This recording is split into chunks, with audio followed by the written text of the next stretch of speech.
watching. You are watching. You're watching. You guys are watching. You're watching. Watching Soulful Discussion. So hi, how you doing today? I'm doing well. How are you? I'm doing great. And how did our paths just cross right now? I was just walking my dog, and you approached me. Yeah, young captain here. Yes. Out on a little walk, and and what did I approach you about? If I'd be interested in answering some questions about, my self-awareness and self-confidence. Oh well, so it was 3 subjects. Okay. You're close, but it was so feet, mental health, reflexology. Got it. Cool. All right. In terms of mental health, are there any topics that you research, you follow closely? Depression. Depression? Yeah. Okay. So it's interesting because today's topic is about anxiety and depression. So maybe there'll be some new information there for you that you can use. What about reflexology? You familiar with it? You heard of it? Just a little. I've seen it around, but never really paid much attention to it. Okay. So perhaps the information I provide to you today will be some information that'll be new and helpful to you. Okay. Yeah. Let's get into the questions. Okay. What's something you like that other people might find to be weird? I'm using the term weird for a reason. It could just be something that people find to be odd, maybe a hobby that you have or something like that. Oh, that's a good question. Mm-hmm. I'm into a lot of things, but I guess what people find odd with me is I'm actually really into like a lot of Japanese anime. Oh, so I saw you looking at my shirt. Yeah. Yeah, that's the same thing for me. Like, I'm an adult, and people are like, right. You watch anime, like, it's crazy. Even crazier, I watch some subs, so I don't watch the dub ones. Oh, okay. So yeah, even more crazy.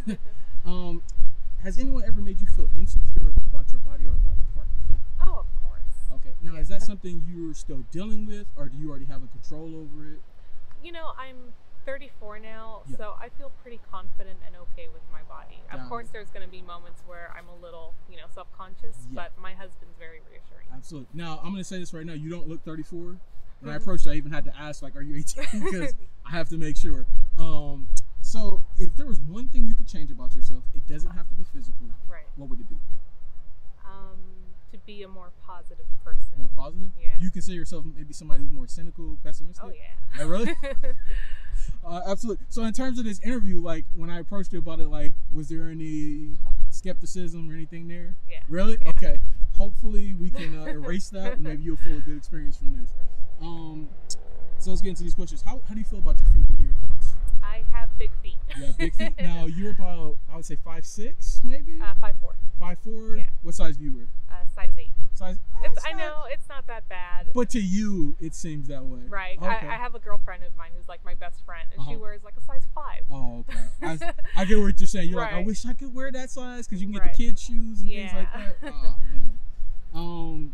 There's a lot of women who would wish they had your size feet, though, like size 8. So, have you ever received any compliments on your feet before? Anybody ever told you that? Yeah. Men, women? Both.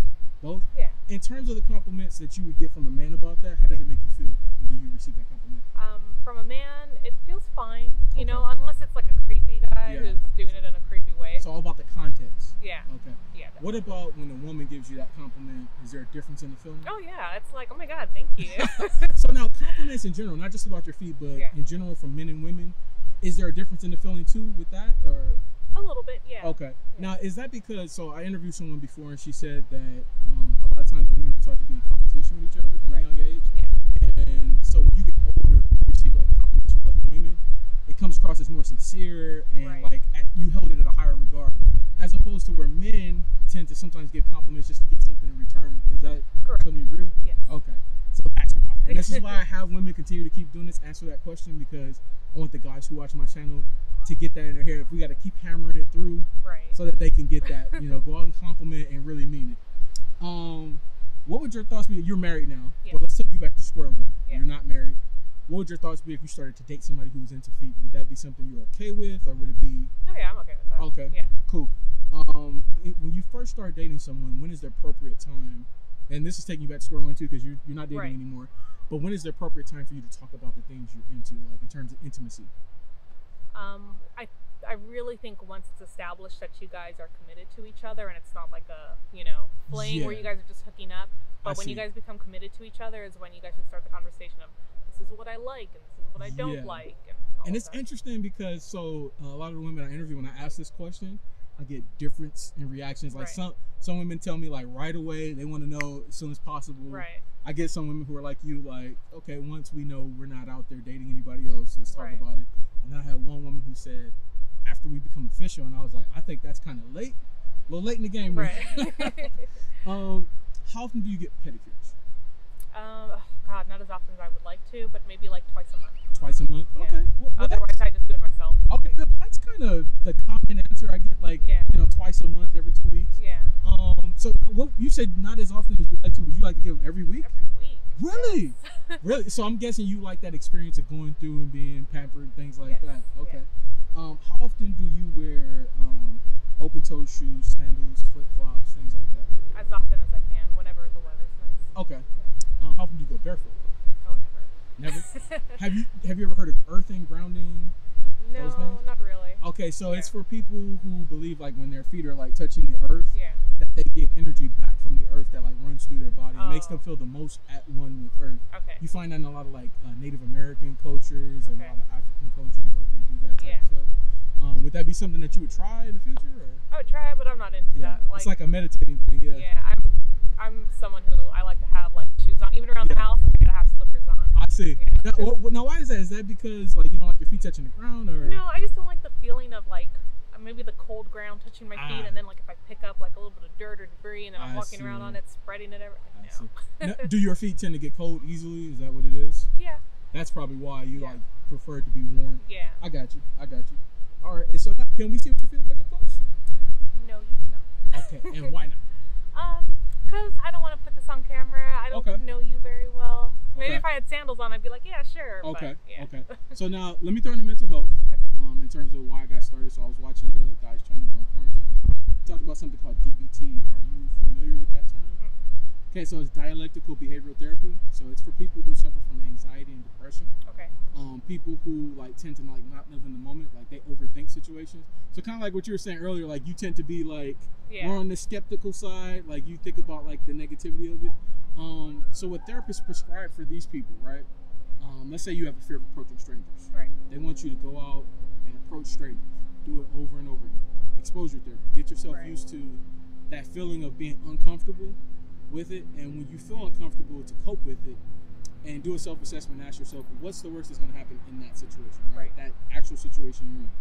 And if there's nothing that you can find that's a threat to your life or to your safety, you should proceed, because you could experience like a good event, good moment, things like that. What do you think about that? How do you feel about that? Yeah, I think that's really good for people to do. It's kind of like, get over your fear in a sense, but within your own terms. Absolutely. So that's why when I do these interviews, I get some people who are like, sure, and I get some people who are like, no. So I like to get your reason for why not, right? So that I can ask you why and to see if I can get you to come out of that uncomfortable feeling that you're having with it, or like that. But in this moment, you don't feel comfortable with it because you don't know me that well, and things like that. Yeah, maybe if I was wearing sandals, I'm like, yeah, sure, but absolutely, I understand. All right, so let's talk about reflexology. Okay. Reflexology deals with the various pressure points we have in our hands and feet. There's like all these different nerve endings, pressure points you have. These things lead back to areas in your body, and basically through massage, acupuncture, things like that, you can actually alleviate like stress and tension throughout your body. So I don't know if you ever deal with migraines or anything like that. No, I don't. Do you ever, maybe when you get sick, when you're congested, there's an area of your foot you can massage that can like alleviate a lot of that congestion that you're feeling in your lungs and things like that. Okay. So like they call these areas zones in your foot and in your hands, and so through that you can alleviate a lot. Right. What are your thoughts about that? How do you feel about that? Yeah, I mean, I'm sure that it works and it helps some people out. Yeah, absolutely. All right, and so lastly, getting to the end of the interview, wrapping it up. What were your thoughts on my approach when I walked up to you? Was it good? Was it bad? Well, it was fine. Yeah. Okay. So the way you approached me was, respectful. Wasn't creepy. Thank you. Said hello, smiled, and just asked me with permission. Absolutely, absolutely. In terms of the interview, right from start to finish, could you see how like everything was going in a line? Did it make sense to you, and did you learn anything new? It all made sense to me. And then learning anything new, I guess. The reflexology. I've heard of it. I've seen a few things, but I've never really looked into it. So a little bit more in depth in terms of what you may have already known. Right. Okay. Cool. And so the last thing I have all the ladies who do the interview with me, from a mental health standpoint, maybe some wise words of wisdom or a life lesson that you learned that you can say to my channel that could be helpful to them. But did you die? That's one thing I've learned is it's not that big of a deal. Yeah. It really isn't. It's going to get better over time. Yeah, I like that. I like that. But did you die? Like, because sometimes we can make more of a mountain out of like something that's like super small. Right. So I love that. Thank you so much. Appreciate you and Captain stopping through with us, doing the interview, and we hope that you have a great one. Okay. Thank you. All right.